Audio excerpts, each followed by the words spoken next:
So what makes Mike Matheson mad? I mean, I definitely do get mad for sure. I feel like the guys always kind of get after me that every once in a while I'll snap. And so it happens a couple times a year. I don't know if it's one thing in particular. Sometimes it's a lack of sleep that that doesn't help, but I feel like I'm pretty competitive, so sometimes it comes out. Welcome to 32 Thoughts, the podcast presented by your Canadian Toyota dealers and the 2026 Tacoma. Get yours before red tag days are over. Happy Monday. Dom, Elliotte, and Kyle back with you. You're going to hear Elliotte's conversation with Mike Matheson later on in this edition of the pod. The Thoughtline is back in a bit as well, but we will start in the Western Conference Final. 3 games in, Elliotte. And to borrow a line from John Cooper back in 2019, this is a 5-alarm fire. Now for the Colorado Avalanche, as another John Tortorella team is on the cusp of sweeping a President Trophy winner. Cale Makar was back in the lineup, so was Mark Stone. And for everything that seemed to be going right for the Avalanche, especially with the way they dispatched Minnesota in 5 games, all of it in a matter of just a few days is unraveling for the Avs. Up 3 early, down 3 now in this conference final. Unbelievable. It's the only word I can think of. Unbelievable. Just in the sense that I don't think it's a surprise to anybody that Vegas would be leading the series after 3 games. But I think we all thought if Vegas was up after 3 games, it would be 2-1 as opposed to 3-0. And I thought they would make a fight of it, even though they were down 3-0 after 1 and the ice was tilted. But I don't know about you, Kyle, but when Stone scored early in the second period, I'm sitting here in my hotel room and I was like, holy smokes, they're going to win this game. I don't know. Maybe it's just me. Maybe you felt the same way. But when Stone scored, I just said, they're going to win. They're going to win tonight. I just thought game on for sure, because it was almost a reflection, a near mirror image of what the Avalanche did to Minnesota with the night that they eliminated them, right? Like they were down 3, and it was McKinnon saying, we don't mind playing from behind as long as we get down early. That was a lot of time to play with. And who said you can't score on a power play to start a period with fresh ice? Vegas was able to do that. And then Jared Bednar in the postgame, I mean, he was at a loss to try to describe what those 9 minutes or so were in the second. They completely unraveled, and all the goodwill they had done in building a lead had very quickly evaporated.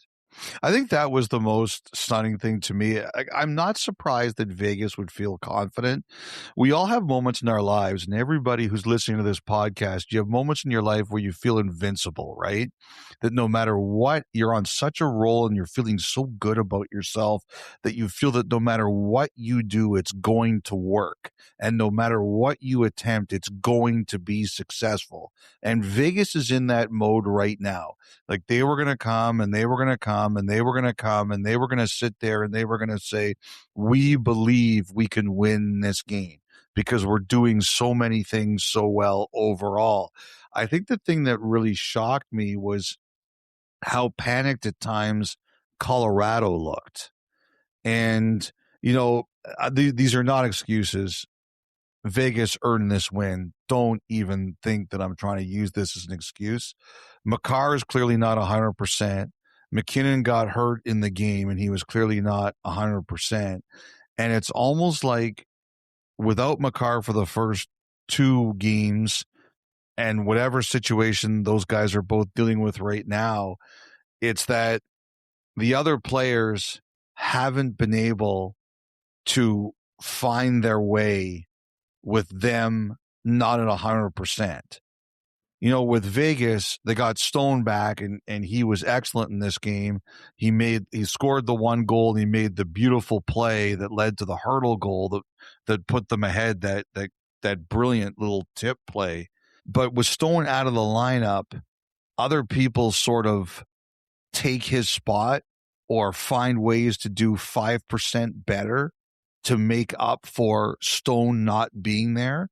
I just think it's really shocking to watch. Whatever obstacle Vegas gets thrown in front of them, they're like, we're going to jump over that. Like prime Edwin Moses, one of the greatest hurdlers of all time. We are going to jump over that hurdle and we are going to find our way. Colorado, with these hurdles this year, they're really struggling with them. They are really struggling with them. And I think that's the thing that shocked me the most. McKinnon and Makar are all-world players, but Colorado has such great depth. And maybe guys who aren't those guys, but they're still really good players. And they are struggling to make up for them, while Vegas is finding ways to win despite losing whoever they're losing or wherever they're falling behind. To me, that's the difference between those two teams right now. One is grasping and one is grinding. Yeah, good way of putting it. And I will say, too, it got to 3-3, and then, Colorado did get playing again in a lot of ways, and we're generating chances. But you've talked about it. I mean, what's been one of the big differentiators from what we've seen from much of Vegas this season to now? They're getting more saves. They're getting Carter saves. Hart did that again here on Sunday night. And, whether it was his aggressiveness that was leading to guys, trying to perfectly pick corners and they're missing the net, or, maybe just the execution wasn't there for Colorado. That combined with also how well Vegas is able to kind of pack the house. Like how often in that third period as they were pushing, whether it was Makar from up near the point, or if it was Taves that had the puck on his stick, or, insert Colorado player here and trying to get pucks through. It just wasn't happening.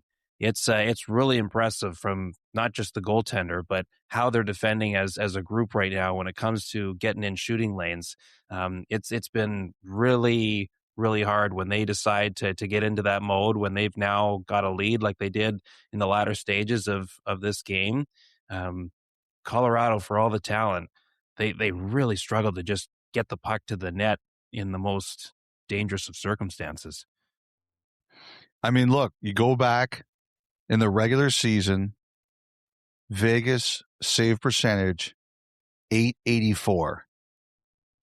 That was 28th overall. Now, all of a sudden, look at the playoffs. What's Hart's save percentage? .923. That's the best in the playoffs. Nothing else you need to tell the story. No question. And now, I mean, you're listening to whether it was Gary Galley on our show or Colby Armstrong, like two ex-players looking at what McKinnon was dealing with and him trying to gut it out at the end of the game. Like both of them had their concerns about his availability for a game number 4. And also quietly through all that, Val Nichushkin did not play in the third period for Colorado also. So there's another guy that you're concerned about. And the situation is dire as is for the Avalanche. It's just, again, amazing how quickly it's all unraveling here for the best team in hockey through 82 games and what we felt through 2 rounds of the playoffs. They looked every bit like the team that had captured the President's Trophy. And now it's just is the utmost trouble here, Elliotte. Like I suppose you can only be of the mind that you just have to win one game. That's all you can worry about now. But it's incredible where things stand already in this conference final. What did you think of Makar? I thought, I mean, and he said it after the game, like you could tell just the touches weren't quite there. Like it was certainly not for lack of trying. No. He's putting an effort. And I will say this, plays. Kyle, I think he's got a pretty significant injury. I totally believe that.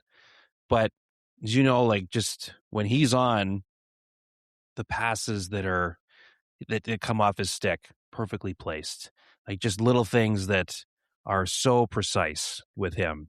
And it just, was a little bit off, but you understand with everything that's going on why it might be the case. That's what I saw. I saw a guy that gave everything he could.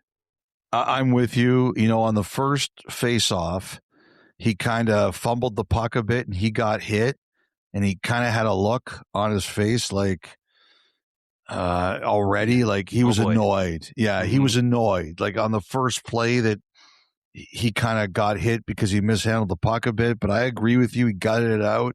The place where I really saw it was on that power play where McKinnon played in the third period. Like Makar wasn't 100%, McKinnon wasn't 100%, and that power play was not the same without those two guys. And, Vegas was out for blood. It's amazing how many of those guys feel good. Marner, you can tell he feels great. Hurdle scored another big goal after a year where he's really struggled. Yeah, he feels great. Kolasar, who finally broke through, like you could see, like Kolasar at his best, and I love his game, but when he's at his best, he makes you just hate him. And he was that guy in this particular game. After the goal, Manson wanted to get him.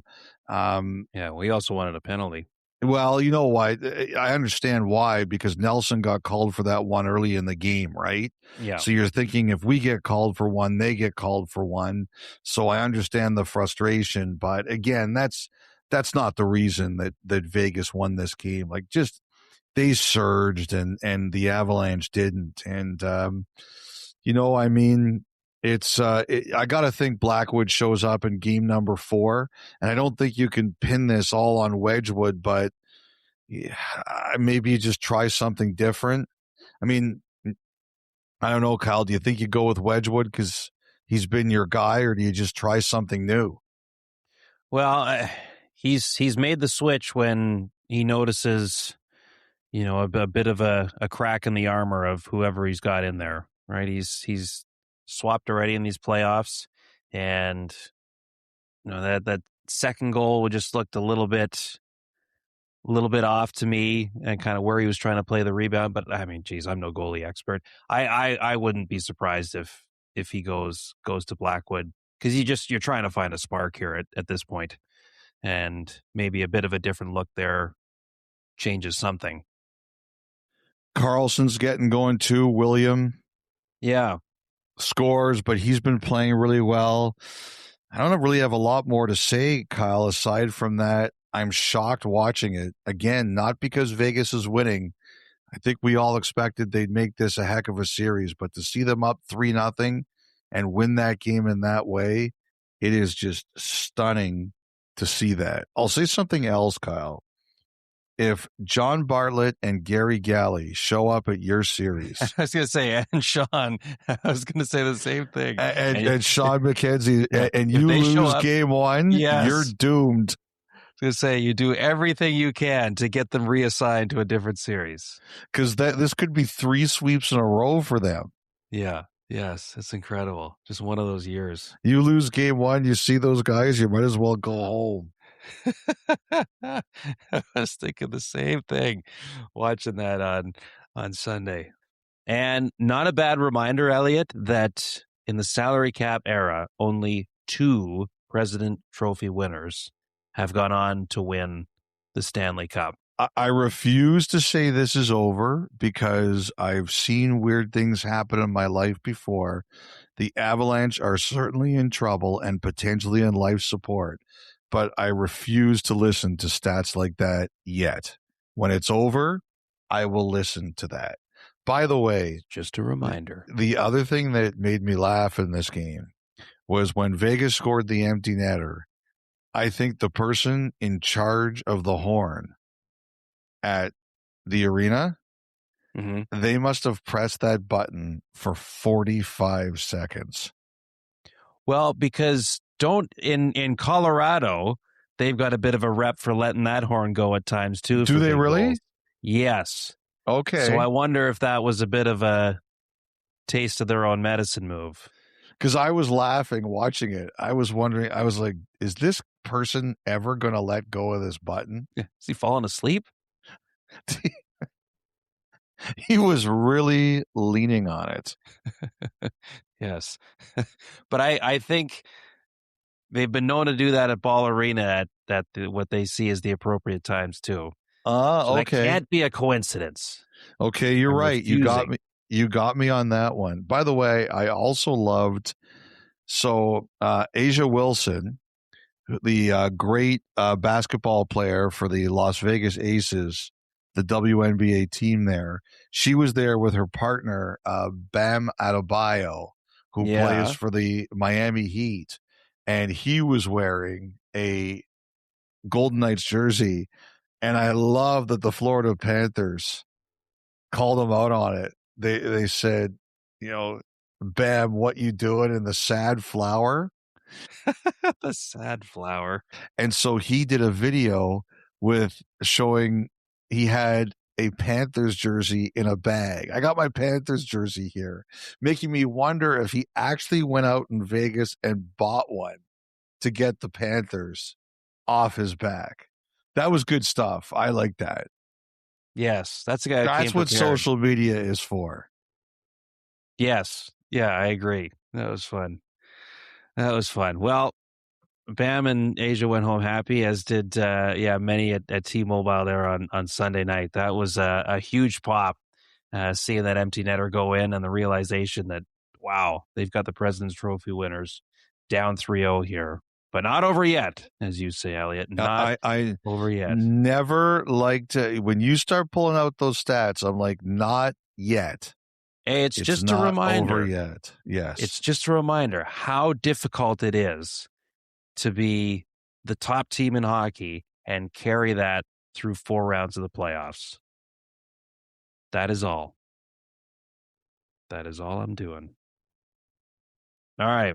So we'll talk about the Eastern Conference Final. Game 3 of that goes later tonight. We'll talk about that in the final thought, Elliotte. But why don't we go through a couple of news items here while they are still fresh on your mind. One of which being, so we await in Nashville, what's going to happen there, who's going to be heading up their hockey ops, what the front office is going to look like moving forward. It's been a long process there. You have mentioned on this podcast in the past that they seem to be possibly waiting on something. There was a report out there linking Chris McFarland, the general manager of the Avalanche, to Nashville. What are you hearing on that front with the Preds and their search? So first of all, I do not believe there is an announcement imminent on Monday. It's still, we wait. And so when that McFarland thing came out, that is one of the things I've been wondering about, if Nashville is waiting to talk to him. And I do believe it's possible that is one of the reasons that the search has taken this long. However, I would like to stress, I do not believe there's any deal or agreement in place or anything close to it. I do not believe it is a guarantee that he's going to Nashville or he's leaving Colorado. But the length of the search definitely makes it look like the Predators are waiting to talk to someone, and he is a logical target. Now, you'll remember that earlier in the year, when they began their search, they asked for permission to speak to the GM of the Hurricanes, Eric Tulsky, and they were rejected. There is no way, similarly, that Colorado would even consider that request with the team still playing. If it was made, and I don't know that it's been made, but even if it was made, there's no way Colorado would say yes to it. Also, from what I understand, Chris McFarland's contract is not expiring. I don't know the exact terms, but he is under contract beyond this season. So it's not like he could just pack up and leave. I think it's also important to know Colorado's history with McFarland. When Anaheim hired Pat Verbeek, the Ducks during their search asked for permission to talk to McFarland, and he would have been a very legitimate contender there. at the time, Joe Sakic was still the GM. He spoke to McFarland first, and he asked him, I went through my old notes, he asked him what he wanted to do. And McFarland's answer was he would like to be a GM. He would prefer to be in Colorado, but if Sakic was unwilling to give up the spot, he would like the opportunity to try to do it somewhere else. Well, what Sakic did was he denied permission and eventually promoted McFarland to the GM. So obviously the organization values him highly. So what I would say is that I don't believe anything is done. I don't believe that Colorado has allowed him to talk or would allow him to talk during the season. I think he's still under contract, but I do believe that Nashville would potentially ask. And the other thing here is from what a couple of people, because this caused some buzz around the NHL. The other word on him is that he's not going to leave Colorado unless it was just like a huge step up. And, I just don't know that that's what Nashville would want to do. So I think it's just the safest way to put it is I don't believe they have permission to talk to him. I don't believe there's any agreement in place. So I don't believe this is anywhere near as far along as it's been suggested. But do I think it's possible they will ask to talk to him when Colorado's season is over? Yes. But I think the idea that it's a done deal or he's 100% going there, I think that is way, way, way premature. So he, of course, spent a number of years working in the Columbus organization before joining Colorado. Are there any, in terms of who is in Nashville now, I don't believe there would be any direct links of the past that would maybe make sense there. I suppose, obviously, his track record with the Avalanche would be attractive enough for a team like the Predators. Do you think, at this stage, could you even hazard a guess of how many names would even be under consideration at this? Like, is there one, maybe two guys they're really honing their focus in on and just waiting for when the right time is to strike? You know what, Kyle? From what I understand, some people who are earlier part of the process haven't been told they're out. Okay. So I think what we're waiting for here is, can Nashville talk to anyone else? And then if the answer is no, then either they circle back or they go to somebody else that they really like. All right. Anything else you want to touch on there? I'm sure the Avalanche love this coming up while they're down 3-0 in a series. Yeah. I get it. Okay. Well, the Nashville conversation continues to be an active one. Meanwhile, in Toronto, they've still got their head coaching search to deal with. But then there's the conversation about their captain, Auston Matthews. And many have been wondering, okay, when's that big, important, in-person, face-to-face meeting going to come with him and John Chaika and Matt Sundin to sort out where his head's at and ultimately the direction for him and the organization moving forward. Don't believe an in-person meeting has happened, but you have learned there has been a meeting of some substance here recently. Kyle, I just don't think an in-person meeting is feasible right now. Toronto's got coaching interviews and they just had their scouting meetings as well. There's a lot to do. Matthews just had surgery. So the idea of an in-person meeting in Arizona, just scheduling made it extremely difficult to do anytime in the near future. So I understand at some point last week, there was a lengthy Zoom call. Matthews and I believe John Chaika and Matt Sundin were on it as well. And it was sort of their first in-depth conversation. And, there's obviously a lot to do here. They still have to hire a coach. They still have to make some moves. They would like to accomplish a few things to change their roster next year. And it's not like they're asking for Matthews' approval or anything like that, or he's making the decisions or anything like that. But I think it was the first time they could really have a conversation about what they're thinking and what their plan is and what their vision is and how they're going to do it. And like I said, there's still a lot that has to happen here, but I heard it was a positive meeting. Right now we're all watching the smoke signals, right? Like, just, is there anything problematic here? Is there anything for Toronto to worry about in terms of the way Matthews feels or anything like that? And I checked with as many people as I could, and I was told that right now things are in a good place. There's still more decisions that have to be made here, but there's for the first meeting they had, the first lengthy meeting they had, I was told there was nothing that raised any alarms or raised any concerns, and right now things are in a good place between Matthews and the organization.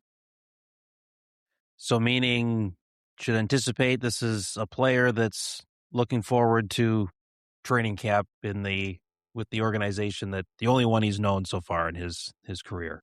You're really trying to get me in trouble here, aren't you? No. Really trying. No, I'm really not. But I guess I'm just going, well, all right, nothing concerning. Okay, so I think the best way to put it, Kyle, because I don't like making bold proclamations, as you know, is that he has indicated that he wants to win in Toronto. And I believe that is the message that he has reiterated, and that is what the organization is going with. Okay. All right. It's May, Kyle. We're in the middle of the playoffs. I'll worry about September in September. Okay, fair enough. Time is like... By the way, you blob. ruined my dream of going to Tennessee, Texas by reminding me the NHL season opens on September 26th next year. I know. Well, so there's no chance? We're going to be working that night. I guess so. First game, September 26th. Sorry. A few of us are off to go down, watch the Volunteers and the Longhorns. Oh, yeah? You think so, eh? Yeah. No, you're not. Yeah. Yes. Yeah. How'd that happen? I don't know. Elliotte responded to a DM. That's right. Which hasn't materialized yet. Yes. But of all the years to start on September 26th. I know. The year we get a chance to go watch some college ball down there. Oh, yeah. Sorry about that. I failed you again. Okay. Let's get to the final thought, which is presented by your Canadian Toyota dealers. Elliotte, later tonight, it is Game 3 of the Eastern Conference Final. That one is tied at a game apiece. Carolina taking Game 2 in overtime. Nikolai Ehlers, the hero, he had 2 goals in that game. And really, Elliotte, that is one of, if not the element that these Hurricanes didn't have in the past, when they got swept in the third round in 2023, when they went down in 5 games last year to the eventual champion Panthers. That added game breaker element that they went out and spent money on last summer. They got the big fish in Ehlers for moments like Saturday in game number 2. It took everything for Carolina to split the series, headed up to Montreal. How are you feeling about this one through 2 games? You know what was the key to victory for the Hurricanes on Saturday night? I think I know the answer here, but I don't want to ruin your punchline. The return of the peach cobbler. Ah, yes. With a special bourbon glaze. All your whining finally paid off. Do you know that this is the first time in my life that whining has paid off? I don't believe that for a second. So you wouldn't do it so much if that was true. I sent a note to Bartlett. He goes, "Did they have ice cream with it too?" I'm like, "No, John. They had the bourbon glaze." And he goes, "Interesting choice." So if you think I'm a whiner, Bartlett is even more of a whiner. I wonder, he used to have power rankings back in the day. I don't know if he still does. I got that peach cobbler. People were sending me pictures of it before I got up there. we had to do our production meeting, and people were up there, and they were sending me pictures of the peach cobbler. I couldn't wait to get up there to eat it. I was so excited. Other good note from Jeff Girardat. Before Saturday, the last time Carolina won an Eastern Conference final game, what network broadcast the game? Well, yes. Eastern Conference final game at home. At home? Yes. Okay. Because they won game 4 in Florida last year. Oh, right. What network broadcast the game? Was it OLN? Yes. That was a good one from Jared. I was like, what? Yes. That's right up his alley. Honestly, I expect this one to be a long series, and I thought Carolina would be a lot better. They were. You know what was the most interesting thing to me was after the game, Rod Brindamore was asked about Slavin, and he goes, I never worry about that guy. He says he's the best I've ever seen at putting a bad game behind him and moving on. And I went up to Slavin after the game and I said, do you have a process after a night like that one? He goes, not really. You know, faith is very important to Slavin. Mm-hmm. So we talked about prayer, and I know that's something that's very important to him. So I wanted to mention that. But he said his father, whose name is Rob, says to him, that wasn't Jacob hockey. Like there's a standard he has for himself and the way he plays, and his dad calls it Jacob hockey, and he said that was not your standard. And he also says, you know, my dad says when I make a mistake, he calls them a brain fart, like a lot of us do. And he said, I had a lot of those in game number 1. But he knew immediately what he had to do to fix it, and he did. And I just thought that a lot of the breakdowns that Carolina had in game number 1, they did not have in game number 2. And I thought the other interesting thing, and everybody takes a look at Ehlers' offense, but they also took his line along with Stahl and Martinook, and they put them out there against Montreal's big line, and they outscored them 1-0 and battled them basically to a standstill. So that was a big win for Ehlers and Slavin and all those Hurricanes who couldn't afford to go down 2-0. Seth Jarvis said on the off day after game 1, he just saw the way Slavin walked into the rink that morning, and he was like, oh, we're good. Like, he'll be fine. We'll be good. It was just a look on him. He was like, no problem. Like water off a duck's back. Back to being him again. It is interesting, Kyle, because, you know, to me, the Hurricanes lose a game. They're 8-1 in the playoffs. And to me, it's like, meh.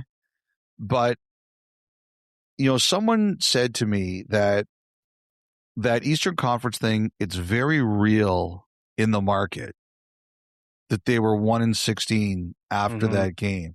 And I said, even though this team is 8-1 in the playoffs, they go, oh yeah, it'll be real in some people. And there's one fan, and you know, he said to me, PTSD. That's what he said. I go, really? And he goes, this was in game 2, and he goes, oh yeah, PTSD. After we lose game 1, I said, no matter how well they've played in the playoffs, he's like, yep. And he walked by us to go to his seat for the overtime, and he looked at me and he goes, say it again. He goes, PTSD. I was like shaking my head. And, you know, during our hit, I didn't realize that, but Arash Mamarzadeh, who's a producer and host at 650 who works with Dom, he took a shot that on the scoreboard behind Dave and I, they had a breathing drill. Yes, like there's like box breathing. And I didn't notice it, but when I saw his tweet with the picture, I was like, wow, like even the building is kind of getting in on this. And after Ehlers scored to end it, that same guy ran by me. He goes, no more PTSD. So I'm glad the Carolina fans have been cured of it for at least one night. But, if Montreal wins game number 3, maybe they'll be back to it again. We'll see. It's going to be interesting because we all talk about the great atmosphere in Montreal, Kyle, but they can't win at home. So something's got to give here. Yes. Yeah, I'm with you. And Rod Brindamore's had great success in that building as a player in the playoffs, right? 2 series there in 2002 and in 2006. I think he's 5-1 playing in Montreal in the playoffs as a player, and now he comes back to coach at the helm with the Hurricanes. The other thing about that Stahl line, Elliotte, I mean, even in game 1, as badly as that night went for the Hurricanes, when that line was on the ice, there wasn't much bad going against Carolina. It's very impressive how effective that group is, led by a 37-year-old in the middle that refuses to let Father Time grab hold of him. It's a really impressive element for the Hurricanes. Like, as I mentioned, you think about in years past, if the top guys are getting canceled out by a very good game plan on the other side, there just hasn't been enough of that second wave of guys that can make a difference. Ehlers did it in game 2. That's been the difference, I think, for Carolina, where you're going, okay, how is this Carolina team different than one in the years past? That's a big reason. And now for Montreal, yeah, the home ice thing is an interesting one, and I thought Martin St. Louis had some good perspective on that on the off day in terms of how to handle it all. But for a Hurricanes team that likes to swarm and pressure and all that, can you stack just enough good shifts one after another that you're not constantly having to play survive mode in your own end? That'll be a big key for the Canadians to really take advantage of a crowd that'll be behind them here for the next 2 games at home. But it showed to be a really compelling series, hasn't it, though, Elliotte? Like, there's just 2 teams that love to play hard man on man in their own zone. There's just constant motion and how their styles clash. Mm-hmm. It's made for some really compelling hockey here. It's going to be a long series, and I really like the coach, listening to the 2 coaches too. 2 really detailed guys. Although when Brindamore wears the hat, he looks like he's about to rob a bank. Yeah, you can't even really see his eyes. The brim is down so low. But it fits the personality, that's for sure. Yes. He's just like laser focused. So Montreal make a change, game 3? I wonder, is it Gallagher time? Now would be as good a time as any. I feel. Like, I know he didn't see the ice against Buffalo. Nope. And Buffalo's a quick team. So too are the Hurricanes, of course. Yeah, really skating team. I just wonder if, what were you just talking about? Like, something's got to give for them at home ice. I think Gallagher's presence could help with that a little bit, don't you? If he's going to play that card, I think he plays it now. I mean, even you think of that game 5 in Tampa, you only played just over 7 minutes. Mm-hmm. Didn't matter. Found a way to make an impact. Mm-hmm. So that's what we'll be watching for here this morning, Elliotte, is what changes, if any, does St. Louis make to his lineup ahead of Game 3 back at home. All right, that was the final thought, brought to you by your Canadian Toyota dealers. We'll take our first break. The Thoughtline is on the other side, and a conversation with Mike Matheson still to come. You're listening to 32 Thoughts, the podcast.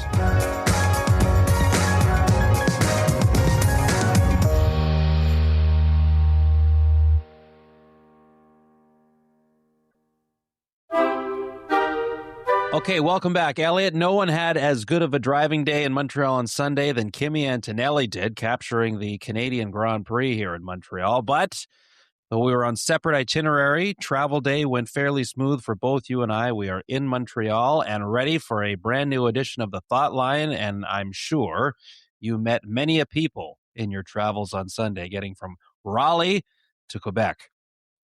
Yes, there were a few. I do want to shout out first, before we get to the people I met, I wanted to shout out Benjamin Johnson, who is from Sydenham, Ontario.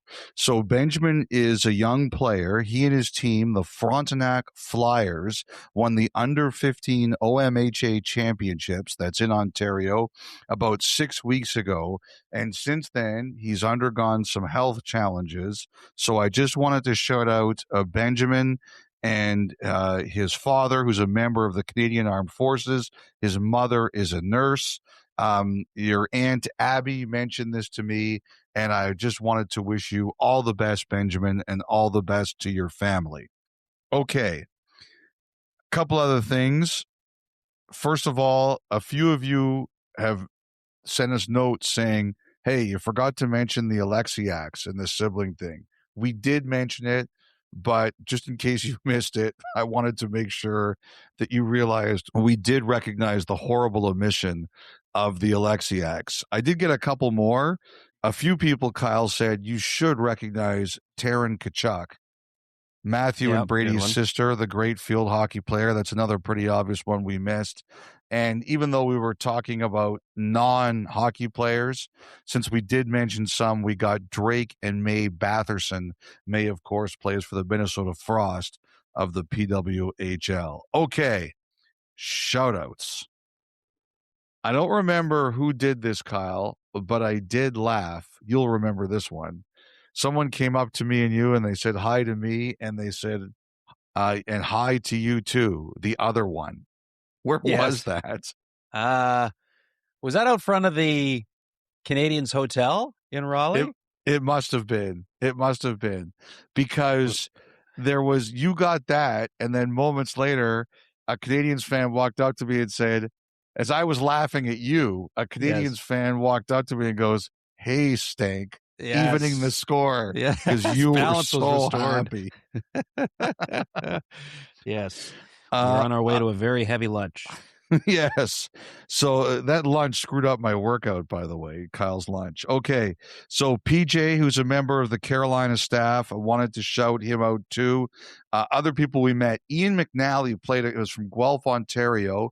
He played college hockey at Princeton. He actually played there with Kevin Westgarth and Darryl Powell, who went to the Stanley Cup final as a member of the Philadelphia Flyers in 2010.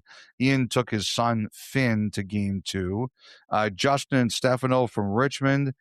Jackson from Raleigh, who was wearing a Seth Jarvis jersey and told us before the game he was very nervous. There's a father and son team, Jake and Jacob. They were from Asheville. Also, I met an accountant for the Hurricanes. Her name was Molly. She was in the crowd at the game with her friends Matthew and Allison. But Molly unquestionably does a great job of balancing the books for the Hurricanes. Her friend Allison was wearing a sweater with a Hurricanes logo I hadn't seen before, Kyle, with a C. It was a beautiful logo and sweater. Father-son team, Noah and Justin. I met a young man named Wells. I didn't get his last name, but his dad is one of the Hurricanes team doctors. A gentleman named Chris who went to Don Mills Collegiate in Toronto. We're the same age.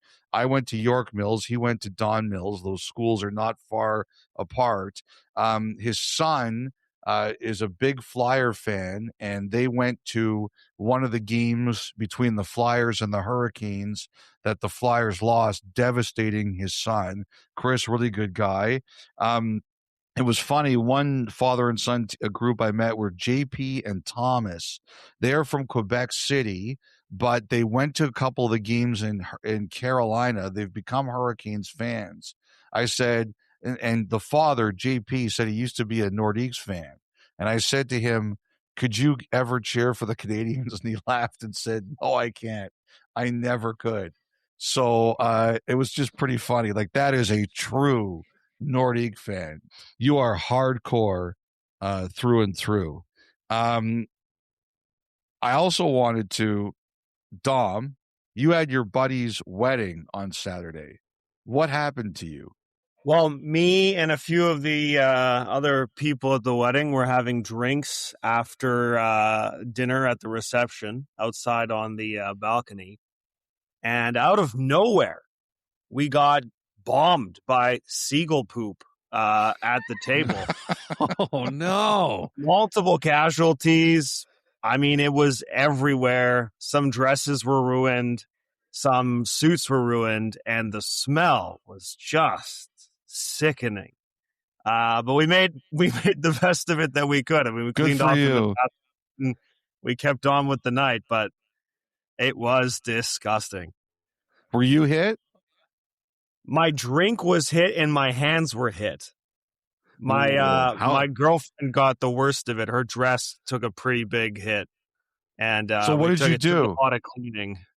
We went to the bathroom and we cleaned it off. What else is there to do? That's the only thing.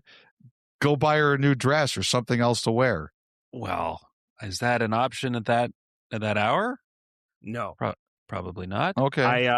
You probably don't have a backup standing by either, right? I looked at the neighboring stores to see if there were any dress stores open, but late on a Saturday night, it was not for us to happen. I think in that situation, though, I would have to say that if, something was open where she just wore, like, even if it was like a zip up and a pair of pants, I think in that situation, it's perfectly acceptable. If it was my wedding and you got pooped on and then you had to change into something that didn't fit the rest of the wedding, I would say that's an acceptable solution. But the fact is, you made an effort, Dom. Yeah. And she went and bought a lottery ticket today. So hopefully we won't be working on this podcast for too much longer. If we don't hear from you ever again, we'll know why.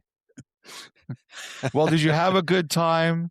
Yes. Even despite that? Okay. Great wedding. Congratulations to Daniel and Catherine. They beautiful couple. Very nice. Kyle, do you have any shout outs you want to do? Any animal excrement stories you want to discuss? No, we managed to avoid that in our travels, in our time in Raleigh. We didn't have any run-ins with birds or any other. Though did you notice there were a lot of geese around the hotel? Kind of made me feel like home. I didn't notice that. I actually didn't notice that. Did do my little loop around the hotel area in the morning, and they were always out just grazing away, seeing what's going on. Were they territorial? Did you go near them and did they hiss at you? No, like I kind of kept my space. But they seem pretty relaxed. But you just never know; it can change on a dime. I wasn't going to. Yeah, you don't want to screw around with the geese. They're mean animals. Now, before we get to the thought line here, I did want to mention I had someone write in to me. I can't remember what their name was, and they asked about traveling to Montreal. As you mentioned, it was F1 weekend, and they were asking, what about the Hurricanes? How did they handle hotels for F1 weekend? And of course, we'll never name them. That's not something you should do on the podcast. But Carolina is going to one hotel on the Sunday night and then a different hotel for the rest of the trip. And some of us are actually doing that too. Not Kyle. He has pull. He got to go into the same hotel. But myself, being the supreme team player that I am, I am going into one hotel for Sunday and then switching for the rest. And actually, it's interesting because I was talking about this with someone at the league, and they told me they actually considered themselves kind of lucky that Montreal didn't beat Buffalo in 6, because then it really would have been ugly here. And there's a couple other ones. Like the other thing that they told me, which I didn't even realize, is they said that the NHL has really lucked out with the World Cup of Soccer, because the 4 finalists for the Stanley Cup are not cities that would be interfered with by the World Cup. And there were some places that if they would have had the Stanley Cup final, they would have had a real nightmare with hotels. And also, Kyle, I mentioned it earlier, but Pittsburgh hosted the NFL draft this year, and they also considered themselves pretty fortunate that those games didn't overlap. So could have been a lot worse. That was a question that was asked. And it could have been a lot worse than it actually turned out to be. Yeah, the attendance record at F1 here in Montreal for this event this weekend, I think the number I saw was 360,000. It's an awesome weekend. It's hopping. I've never been to the F1, but I came a few years ago to see The Cure in concert here in Montreal during F1 weekend, and it was hopping. It's a fun time to be here. Yes, it is most times when the weather gets a little better in this city, and then you add in a global event like Formula One. It is next level. They do it upright, but boy, it comes at a cost, depending on where you're at with it all. Okay, very good. Here we go.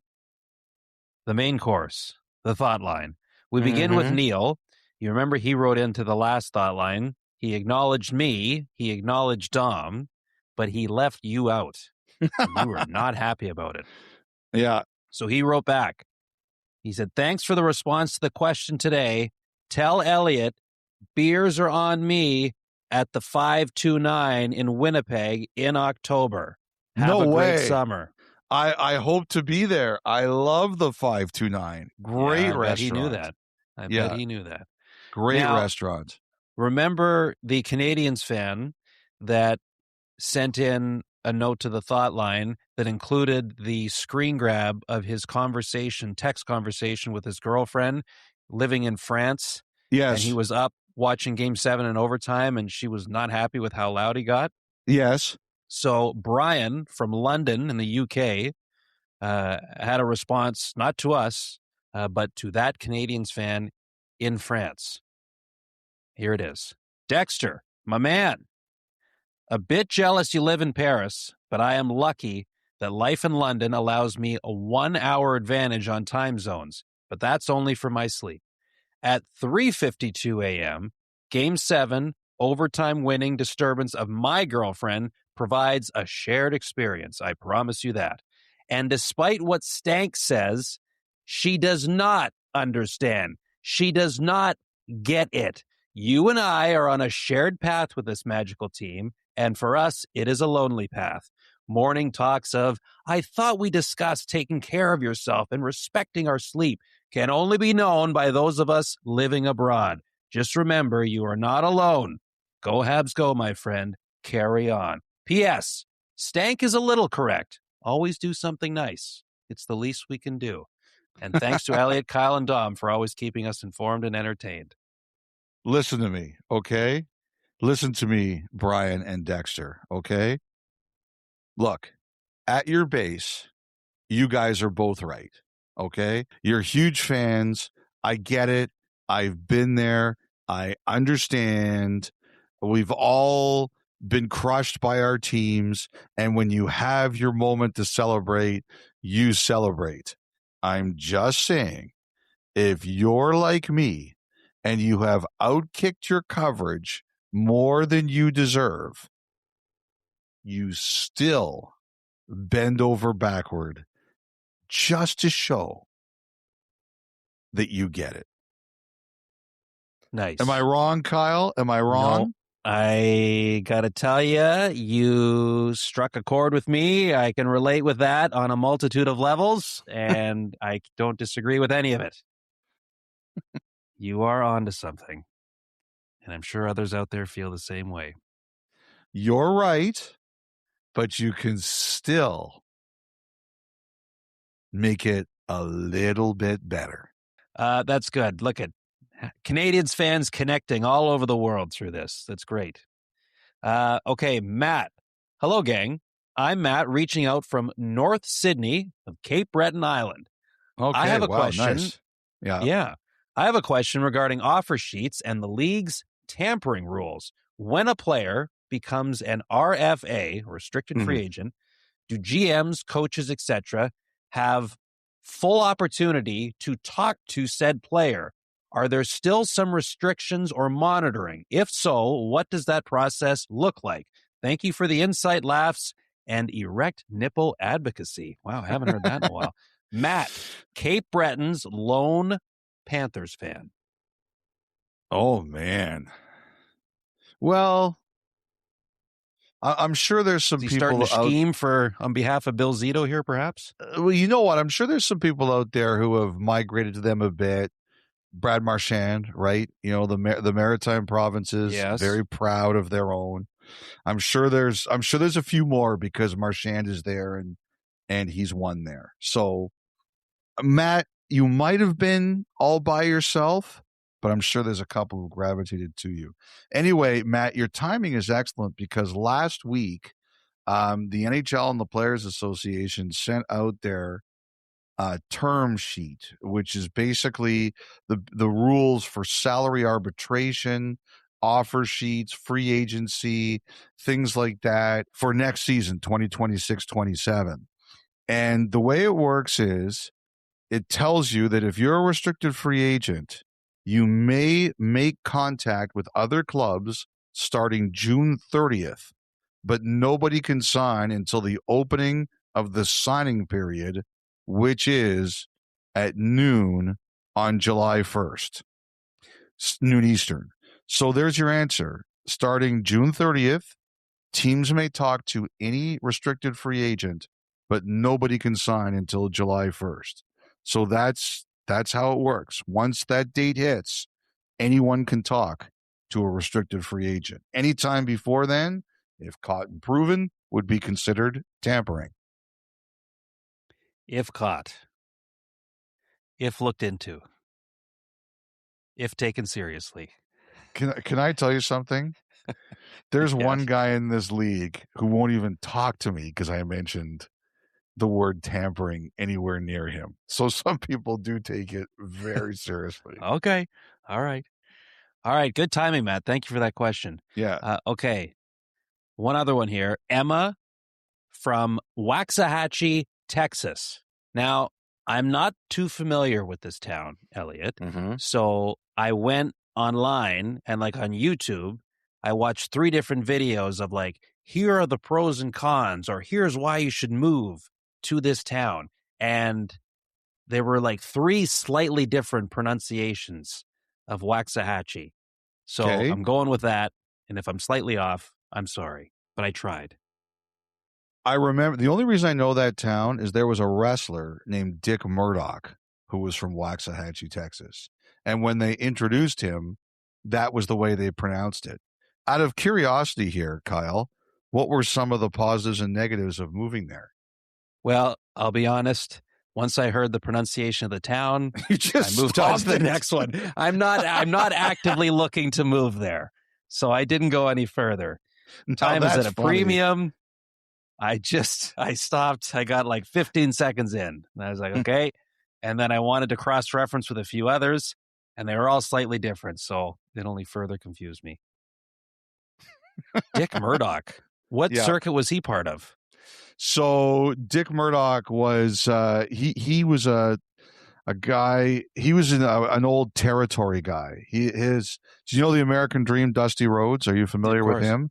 Yes. He was a longtime tag team partner of his. Oh, all right. Yeah, he was a territory guy. Excellent. Okay, so Emma says, hello, Dom, Kyle, and Elliotte. I've been working on a PowerPoint presentation to teach my mom and sister more about hockey.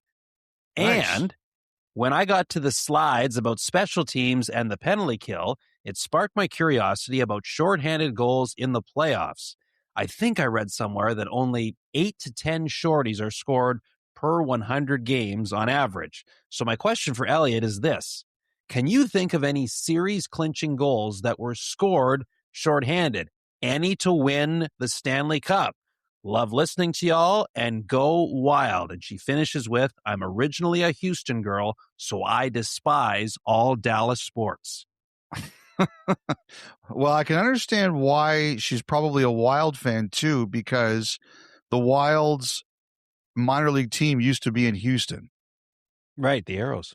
So I would assume that that's why Emma is a Wild fan, although she can tell us if we're wrong. First of all, Emma, I have to say, I am incredibly impressed that you are way too smart to be listening to this podcast. Anybody putting together a PowerPoint presentation to explain the game and quoting, what was it, shorthanded goals per 60 or shorthanded goals per 100? What was it, Kyle? Well, she was just doing something on special teams, and she saw it was about, 8 to 10 shorthanded goals per 100 games on average. Wow. That is, Emma, I got to tell you, I'm so impressed by this. I never even would have thought of that. Anyway, the number one goal shorthanded that comes into my head was in Game 5 of the 2006 Stanley Cup Final between Carolina and Edmonton. And Carolina was up 3-1. They had a chance to win the Stanley Cup Final at home. They were in overtime, and the Oilers took a penalty. And Fernando Pisani scored a shorthanded goal on a breakaway to win it for Edmonton. Hugely disappoint the Carolina crowd. The Oilers won Game 6 at home before the Hurricanes won the Stanley Cup in front of their fans in Game 7. That's the biggest one I can remember. And that was the first ever shorthanded overtime goal in Stanley Cup final history. Oh, nice. Do you have any other ones that you remember, Kyle? That's the biggest one that jumped into my head. Yeah. Well, so Emma was wondering about series clinching shorthanded goals. Now, I will say there has never been a shorthanded goal that's considered the Stanley Cup winning goal. That hasn't happened. But in terms of a shorthanded goal that clinches a series, there have been 23 examples of that in Stanley Cup playoff history. Yeah, 23, including one this year. What was the one this year? Brett Howden against Anaheim in the second round. Wow. Wait a second. Was Yanni Gourde's goal against the Islanders a shorthanded winner? Yes, it was. Game 7. It was 1-0, the only goal scored in the game. Well, that one won a Game 7. That's right. That one won a series. And Tampa would win the Stanley Cup that year. Yep, exactly. That game got them to Montreal in the final and beat Montreal in 5 games. Barkov in 2024, the first round against Tampa. I believe they won that in 5 games. That was last year? 2 years ago in 24. 2 years ago. Okay, right. So his goal was shorthanded, ended up being the game winner, the series winner. And another recent one, Marian Hossa in 2015. So Chicago played against Anaheim. Nashville. No, this was against Anaheim in the second round. They went to Game 7. He scored a shorthanded goal that at the time made it 4-0. So you're thinking it's just insurance, but Anaheim later put 3 on the board. So as the night evolved, it became the series winning goal for Chicago and scored shorthanded. But 23 in total. Those are some of the recent ones. And we have yet to see a shorthanded goal win a team a Stanley Cup. But great call on Pisani. I was in the building for that one. Right. And talk about a complete and sudden turn of events. Alex Newhook's kind of got the Pisani vibes going for Montreal. Yeah, he sure does. That's year, a great one. That's a great one. Yeah. Craig made that point not too long ago. He, of course, well, he'd remember. He was coaching that one. Absolutely, he'd remember. Yeah, Emma, hope the rest of your PowerPoint comes together beautifully. And thank you very much for listening and for the question. That'll do it. You should be working for a team. I have to after listening to all that. Yes, your talents are wasted. You should be working for a team. Right. So good. Okay, that'll be it for this edition of the Thoughtline. You can email us at 32thoughts@sportsnet.ca, or if you'd like to leave a voicemail, it is at 1-833-311-3232. When we come back, Elliotte sit down with Mike Matheson of the Montreal Canadiens on 32 Thoughts, the podcast.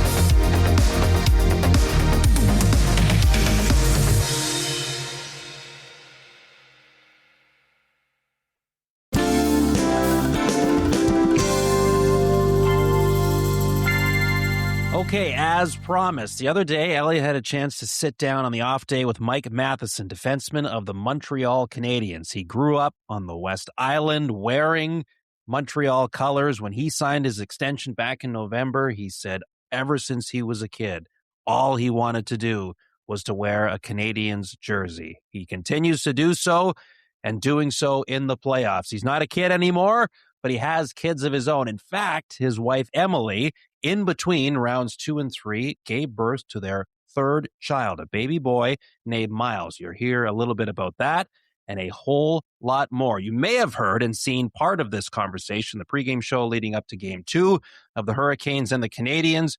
All of it here in audio form for you now. Elliotte and Mike Matheson on 32 Thoughts, the podcast. So I understand going into Game 7, overtime, Buffalo, you were one of the guys who spoke up.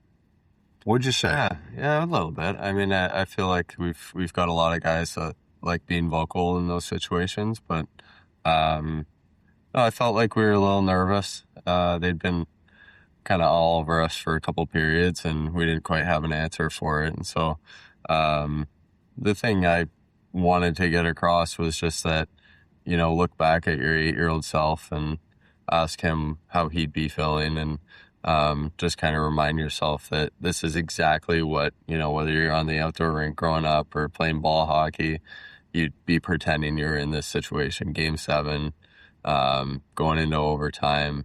And I feel like putting that into perspective sometimes takes the pressure off a little bit and just lets you go play. And I feel like we did that in overtime. What street did you grow up on? Waverly. And who were you? I was, my brother and I always kind of battled between Saku Koivu. He was our household favorite. So he was always the one that wanted to be picked first. So who got to be Saku? You were your... Probably my brother more. He was older, so... So if you couldn't be Saku, who was your second pick? I liked Markov a lot. Mm-hmm. I feel like he was just such a solid player at both ends of the ice. Maybe a guy that didn't, get a huge amount of attention all the time. Mm-hmm. But I kind of appreciated that. I don't think he looked for it either. So I kind of like to emulate that as well. Not be a guy that, looks for attention, but try to be reliable the way he was. And I just really appreciated his game. Well, the two of you have something in common there. Like Markov was hugely appreciated in the market. You've become hugely appreciated in the market. And you guys, like, he never said anything. And some of that was language. Yeah. But you don't like to say a lot either. Like you generally stay calm. We rarely see you too angry. You like to be tone more than words, probably a lot like he was too. I feel like, whether it's during the game or outside the game, I feel like you have an example to set on one hand. And then at the same time, I know that, if I'm going to be at my best in play and doing what I actually need to do as a hockey player, I have to be under control and having control of my mind. And if, whether it's guys chirping or whatever the case may be, that guys can try to get you off your game, you're just handing over control to them. And I don't give that up. That's very impressive. So what makes Mike Matheson mad? I definitely do get mad for sure.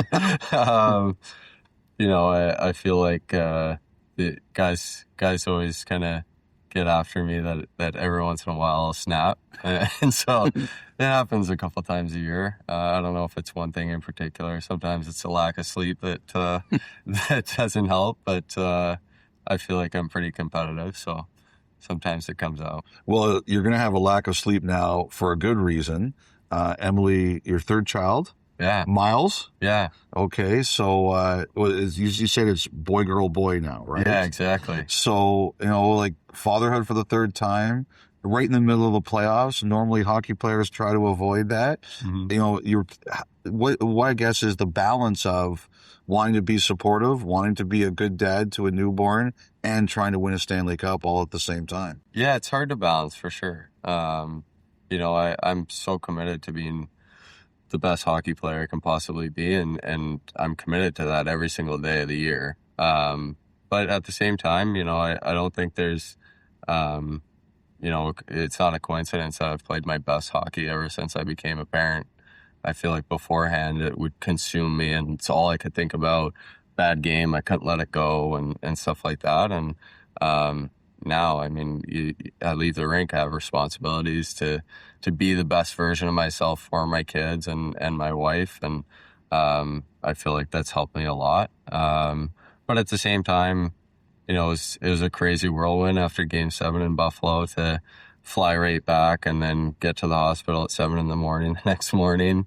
I was a little nervous kind of leading up to it because I didn't want to put pressure on Emily either, kind of with induction and stuff like that. And so I was just kind of leaving it alone, and she was the one that brought it up. She was like, okay, so what game are we going to do it so you don't have to miss anything? And, obviously it worked out that we ended up going to Game 7 and winning so that we could do it the next day. But it all went well, and then I flew in the night before last game and was able to kind of reset and get ready for Game 1. You know who went through something like that too is Alex Burrows. Oh, really? Yes. Oh, so when they finally slayed the Dragon and beat the Blackhawks, they had almost the exact same situation. Really? Yes. Oh, no, so there's something to Game 7 overtime and success and newborns the next day. It's fantastic. It's a great story. That is. Emily, a very accomplished hockey player in her own right. So, I'm not surprised she would think about what's the schedule, when are we doing this? Yeah. But how has she helped you? Because she obviously understands the demands of your career. So how does she help you navigate everything you want to be great at? Well, I think she's good at kind of letting me stew when I need to, but also kind of bringing me back in, like, all right, like, let it go and let's move on. I've never been good at that, and so she's really good at helping me do that.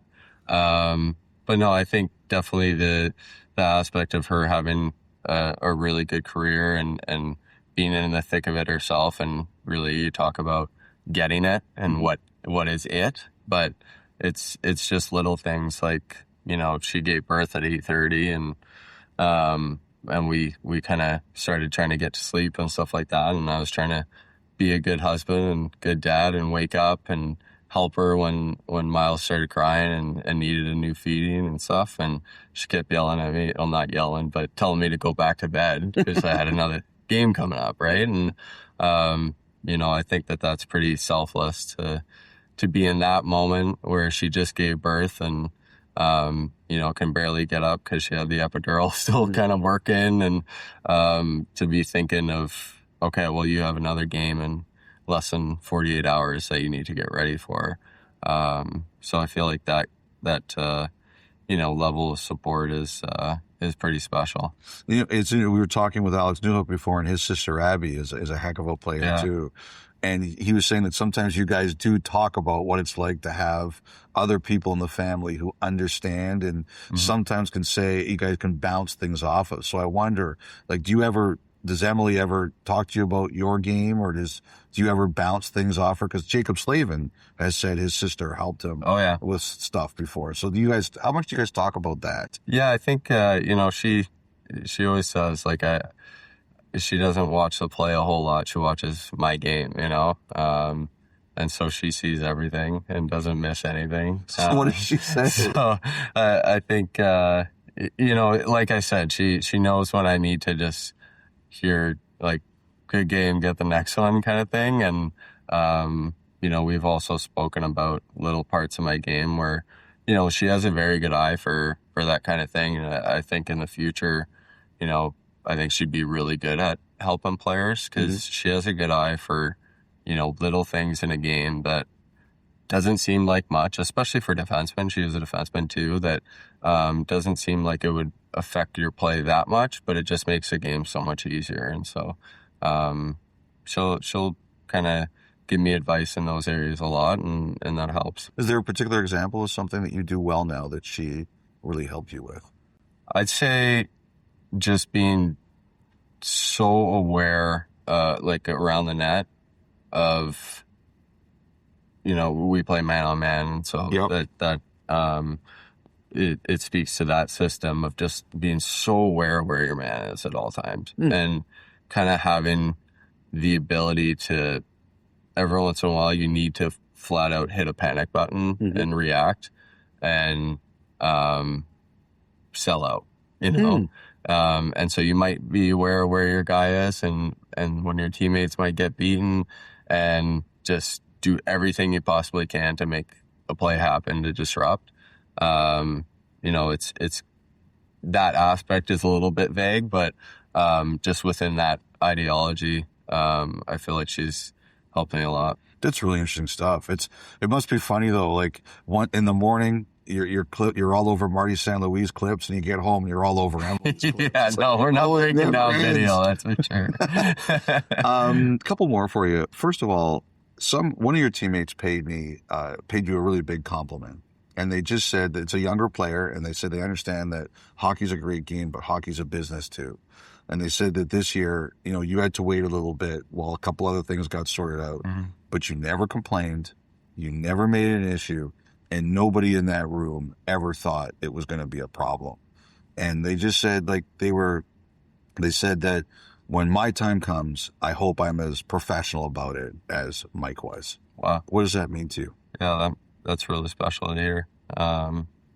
It's not an easy part of what we do. I feel like it just goes back to putting things in perspective, though. I didn't get too worried about it because I knew in the end, personally, I wasn't gonna, full blown put my foot down and be like, that's not enough, or whatever the case may be, right?